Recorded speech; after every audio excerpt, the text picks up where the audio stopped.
One of the highlights of this year's Melbourne Documentary Film Festival is a documentary called The Goddess of Slide, the career of Ellen McIlwaine. And it's my great pleasure to be speaking to the director of that film, Alfonso Maiorana. Alfonso, welcome to Movie Metropolis. Thank you for having me, Peter. Very excited. Well, pleasure to talk to you. This is such an interesting documentary about a woman who's been, it seems, neglected in terms of her career. Tell me how the documentary came about. Well, I have to go back to 2014 when I was working on my previous film, Rumble the Indians Who Rocked the World. I was filming in New Orleans with the Neville brothers and specifically Cyril Neville, the drummer. And there was a blackout in New Orleans. And so we were just sort of sitting there in the dark with our little iPhone lights talking to each other. And he sort of suggested, hey, you need to go to the Peaches record store tomorrow and buy yourself this album called the Guitar Album, a vinyl compilation album put out by Polydor in 1973 and 74. He says everyone is there, on those albums. Eric Clapton, Jimi Hendrix, Link Wray, of course, from Rumble, and a bunch of other, blues artists as well, like B.B. King and Albert King. So the next day I did. I went to seek out this album, and when I got there, the '73 album was sold out, and I picked up the '74, and yes, there was Eric Clapton and Link Wray, T-Bone Walker, and then there was one name called Ellen McIlwaine. She had three songs, and it said, one of them it said "We the People" live at Carnegie Hall. So I took it back home at my hotel room, and at that time I was traveling with a portable record player, and I decided to like listen to that one song. I knew every other artist, so I just wanted to know who Ellen McIlwaine was. And as soon as I put that live tune on, "We the People," I had chills, I had goosebumps, and I was like, who is this woman? And why haven't I heard of her? And so then I sort of put it aside because I was doing Rumble. And then 4 years later, Rumble had gone out, it had won at Sundance, and it was theatrically released.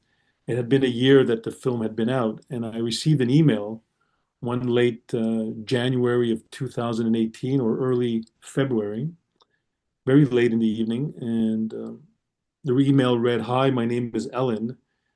I just want to say it's about, freaking time that's someone makes a movie about indigenous contribution to music.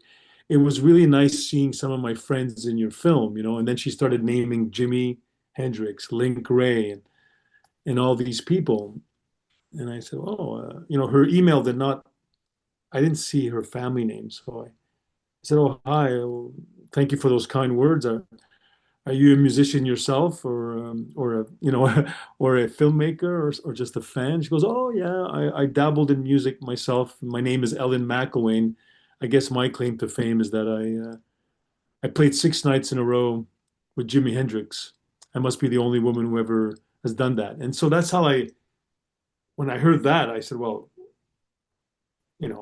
where did I hear that name? And Ellen McIlwaine. And then I realized, oh, wait a second. I looked at my vinyl collection. It took about 10, 15 minutes or so. And then I went back and I emailed her and I said, are you Ellen McIlwaine from the Guitar Album? And then she answered back, yes, that's me. And I go, well, we need to talk. So that's how it all started, and how I ended up, connecting with Ellen McIlwaine. She reached out to me because of Rumble. And then I realized how incredible is that I bought this album, in 2014 that she was on, and that's how it all started. So I need to thank also, like, Cyril Neville of the Neville brothers for telling me to go and purchase that album. What an interesting backstory, and it's her music is incredible. The slide guitar that she was sort of involved with, and her singing and all sorts of things. She is a neglected musician, and I'm so glad you've made this documentary. Tell me the challenges in putting it all together. Well, the challenge, and was people were telling me, why after doing Rumble are you doing something about someone that seems to have, vanished in the music industry and not too many people, know her. But at the end, a lot of people knew who she was. She was successful. She was on her way up in the industry. I mean, people, if you when you see the film, Tom Wilson produced her first band, Fear Itself. Now, Tom Wilson is an incredible producer, and Eddie Kramer was the sound engineer for that album, Fear Itself, her first band. So, it it at the beginning it didn't seem a challenge. It seemed like this had to be done. Like this woman needs to be recognized that she's a trailblazer. And you have to understand, like at that time, what she was doing with her guitar. I mean, there were blues artists, like Odetta, who was very close to Ellen, and after Ellen there was, Bonnie Raitt, but Bonnie Raitt was 5 years younger than Ellen. But Ellen was at a time when all these amazing guitar players like Eric Clapton and Jimi Hendrix were coming about, and Ellen was right there and pulling her own weight, and of course with this magical voice. So originally I was not getting much support, like people weren't really ready to fund an artist that had disappeared, and why did she disappear? So, but you know, talent is talent, and also the music industry is unfair at times, and it was a male dominated industry when she was on the rise. Nobody, she played piano, played harmonica, played the guitar, sang like an angel. She also played drums. She spoke three languages, and I think all that put together, it's kind of whoa, whoa, like it's maybe it's too much for other people, but not for the real artists like Frank Zappa and Jimi Hendrix and Johnny Winter and Taj Mahal. They all knew Ellen's talent. So the challenge was to convince people that there's a story, and I was bringing her back, and I, without giving much away from the film, uh, something tragically happens while I was filming the movie, and then it became another daunting, effort for me to convince the broadcasters to continue to do this film, and luckily I was able to do it and sort of honor her legacy because I mean the way she played guitar is unbelievable. The sound that she got on this acoustic guild guitar and her electric guitar playing as well. And when and people in Melbourne or in Sydney that saw Ellen in the early 80s, when she was still at the top of her game, uh, I'm sure they remember how incredibly talented she was. And she could do any medley of, she sometimes would say, "Oh, Alfonso, I would go to a concert and make sure that people were aware that I can do Stevie Ray Vaughan or Jimi Hendrix or all that kind of stuff." She would show how much power she had, and then there was something, very attractive in her way of like playing to the crowd and the intimacy that she created with her. I mean, she's just a huge talent, but it was difficult to sort of convince funding and funders to come on board because these days people want to know, well, who is she? Is she a superstar? Well, if you see the film and if you ask people around, they'll tell you. I mean, people like Tom Waits as well as Billy Joel opened up for Ellen McIlwaine at the height of her career, and she had double billings with Bruce Springsteen in 1974. So this is someone people knew about, and then she kind of disappeared, and the film explains what happened. Yeah, yeah, it certainly does. It's fascinating. You've collected some great interviews, archival footage, etc. Now, that in itself must have been a bit of a challenge to get those people to talk about her and to get this remarkable footage that you've been able to gain. Yeah, I have to say that was not easy because it's sort of it sort of stopped at one point. There wasn't much else. And some of the early stuff that I was trying to get from the US. She appeared on a TV show in 1975. They had record of her playing there, and they had proof, but those tapes were lost. And then Polydor Records, I think, might have filmed some of her recording albums, and there was other stuff that was out there, and I just could get the rights to it, and it was difficult.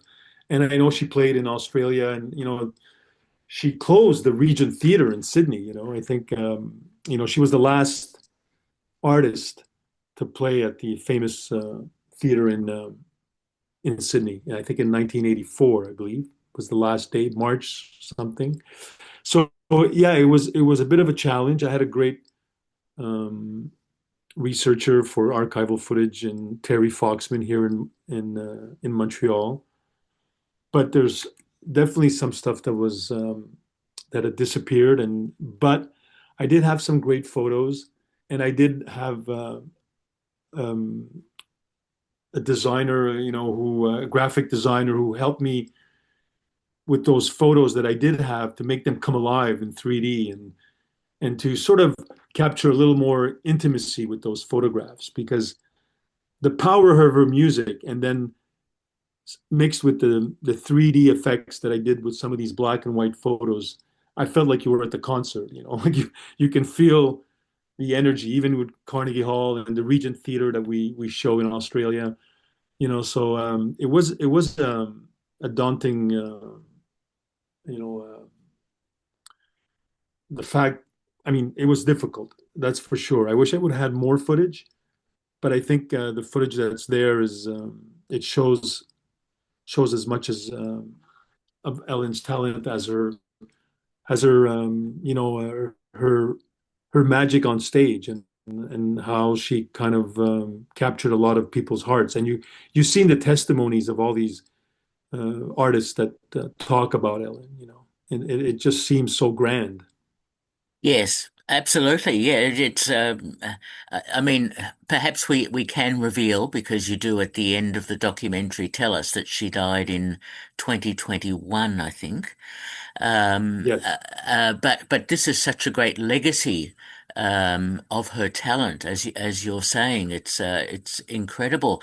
It must have been difficult for you in the editing process then to decide the final version of the film.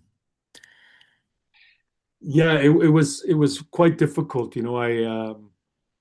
I had many ideas of how to finish the film when Ellen was alive.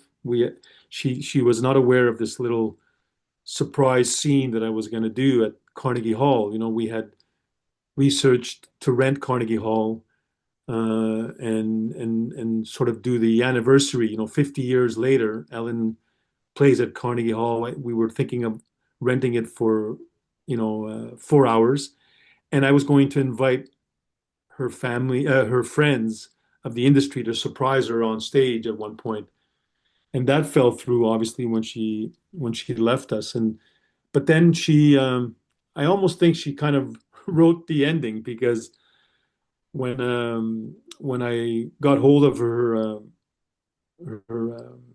after she passed, her diaries, and then I received her ashes in the mail with a note from her. And then I realized, okay, this is where I got to get to. I've got to get to that part, which is the end. And unbeknownst to me, I was going to be in the film now, because of what she wanted me to do with her ashes. So yeah, it was difficult, but my editor Fanny Daou just loved Ellen, and that was a big help. Sometimes when you're fighting to look for a climax or an ending, the editor and myself were always in love with Ellen's music and her personality. And my editor, she would sing some of the music, like she would like be editing and sing some of her lyrics, and so I think that was a big help, that. people just loved her, and the people that worked on the film, when they got a hold of the story and when I showed them a demo, they all like, oh my God, how did I miss this? How did I miss this? And then the researcher though had seen her a long time ago, in Montreal when she was quite young as well. And so it seems like, the facts are is when you look at where she played and who she played with, who she opened up for, like Bill Withers and Johnny Winter, and then who opened up for her. This is someone that was super talented,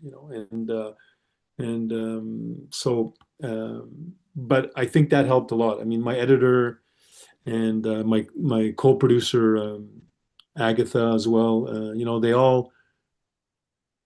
I think everybody put in their heart in terms of like wanting to make sure that her legacy was told in a way that makes you fall in love with Ellen and her music. I mean, all I know is that Ellen would be happy that her music, that people are listening to her music, and that's the main thing for sure. I mean, there's stuff that was left out of the film that would have maybe crept back in if Ellen had been alive to tell that story. And I know so because I know we spoke often, and then when I read the diaries, there was a lot there to talk about. and Yeah. and but she wasn't there to share it with us. No, I understand, but as I said, your film is a great tribute to her. I love the title "Goddess of Slide."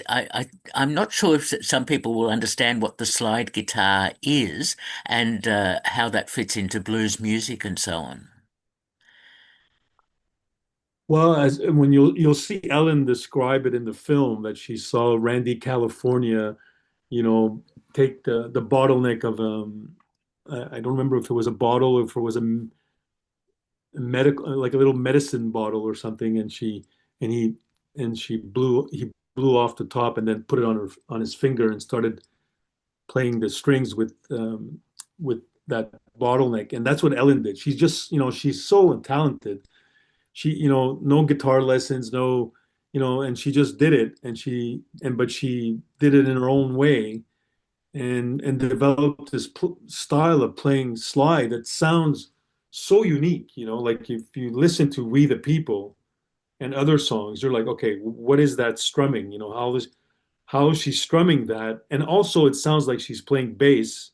And then with the other hand, she's got this bottleneck thing going on and sliding her hand on the neck of the guitar and playing slide. And so, it's not an instrument that or a way of playing that people talk about enough. And there's a lot of great slide guitar players, but Ellen's style, as many guitarists have told me, including Taj Mahal and all these great slide guitarists, they all say that Ellen's way of playing was very unique, and it's her own, and even technically speaking, some of the guitarists that I interviewed were like, I don't even know how she did that, and there's some of them are slide guitar players, and we're trying to emulate what Ellen was doing, and they couldn't figure it out, Mm. so it's quite the talent. And Absolutely. No, audacious talent, she yeah. was fearless, absolutely fearless Ah, of playing loud and slow and fast but I don't want people to think it's only about her guitar because mm, her voice is also beautiful. Her yeah. version of Blind Fates Can't Find My Way Home. I mean, it's just it gets you right there. Mm. Got my daughter into it as well. My daughter listens to Ellen McIlwaine, and she's in her early 20s. So Oh, wow. How interesting to hear all that. Great that the film is screening as part of the Melbourne Documentary Film Festival, but of course your film has screened elsewhere. And what sort of responses have you received? well, quite good. It's I think it had a slow start, but once people started to go on social media and we released some clips and people who had seen Ellen, who had never seen Ellen, and commented, and the comments were great, and the cinemas were mostly full, and so we just had a rating recently that I wasn't aware of, and because it just had a theatrical kind of release in Los Angeles for 4 days, and someone pointed out to me that it had received a 8.7 rating on IMDb, which is I'm shocked. It's great. It's great for Ellen. It's great for people to learn about the film and her music.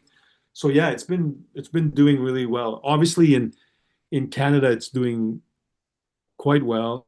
And I was, really crossing my fingers that the people in Australia who she always spoke, about her fans in Australia and her friends that she made in Australia, because she went back several times, are going to get a chance to see the film.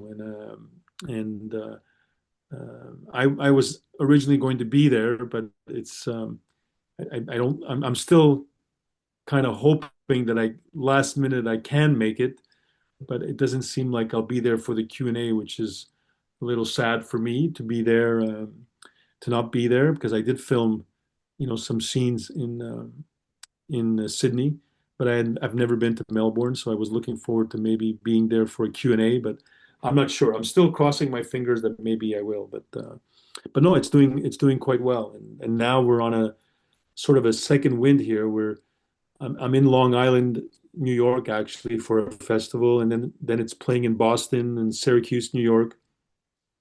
Just received news that it's going to be at a festival in Denmark, the music film festival there, and yeah, and so it's doing quite well, and I'm hoping that it continues to you know it continues to be available for audiences to watch. I know that it was also on Sky New Zealand on television in mid-June. So hopefully, I don't know. I'd like it if it can get some sort of streaming in Australia or in Japan or in the US. Because it is having a lot of success in Canada, both on the streaming and a documentary channel who are broadcasters. So crossing my fingers. Absolutely. I hope it works out. It'd be good to see you in Australia. So, all right, we'll see how that goes. All right, Alfonso, just to conclude, I just wanted to ask you, are you working on another project at the moment? I am working on a fictional project, fictional drama, but I'm also kind of I've got two or three ideas that I'm going to pursue, maybe for another music documentary. I'm a big music fan, and I love the untold story. So Hmm. um, I'm sort of like gauging of where I could go next. But in terms of what I'm working on right now, I am writing a feature drama. So hopefully that's going to be out there someday. Okay, good luck with It also that. sor- it also it also has a little story about music. So we'll see. Ah, all right. We'll watch this space closely. We've been Yeah. spe Okay. we've been speaking to Alfonso Maiorana, the director of Goddess of Slide, the career of Ellen McIlwaine, screening this month at the Melbourne Documentary Film Festival.